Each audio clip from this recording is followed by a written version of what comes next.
તો આ તરફ અમદાવાદના ઓઢવમાં પણ વરસાદી માહોલ જામી ગયો છે અને વરસાદ ત્યાં પણ વરસી રહ્યો છે। સતત 1 કલાકથી વરસાદી માહોલ ત્યાં જોવા મળી રહ્યો છે। અમદાવાદના ઓઢવમાં પાણી ભરાયા હોવાની તસવીરો સામે આવી છે। મુકેશનગર વિસ્તારમાં પણ વરસાદી પાણી ભરાયા છે। પાણી ભરાતાની સાથે જ વાહન ચાલકોને પારાવાર મુશ્કેલીનો સામનો કરવાનો વારો આવ્યો છે। તો અમદાવાદના ઓઢવની અંદર પણ વરસાદી પાણી ભરાયા હોય તે પ્રકારની સ્થિતિનું નિર્માણ થઈ ગયું છે। ફક્ત 1 જ કલાકનો વરસાદ વરસ્યો છે અને ફક્ત 1 જ કલાકના વરસાદમાં જો આવી સ્થિતિ થતી હોય તો પછી રાહદારીઓ છે અને જે ત્યાં સ્થાનિક લોકો વસવાટ કરી રહ્યા છે તેમની શું હાલત થતી હશે તે પણ આપણે જોઈ શકીએ છીએ।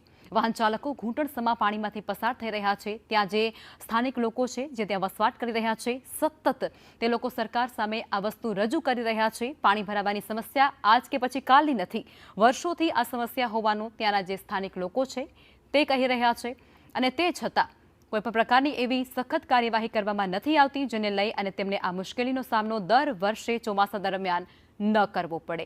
આ તસવીરો સ્પષ્ટપણે કહી રહી છે ત્યાંથી જે સ્થાનિકો પસાર થઈ રહ્યા છે રાહદારીઓ તેમની મુશ્કેલી કઈ હદ સુધીની છે તે આ તસવીરો સ્પષ્ટ કરી રહી છે। ઘૂંટણસમા પાણીમાં પોતાના વાહનોને લઈ અને પસાર થતા આ લોકો કઈ પ્રકારની મુશ્કેલી સેવી રહ્યા છે તે જોઈ શકાય છે।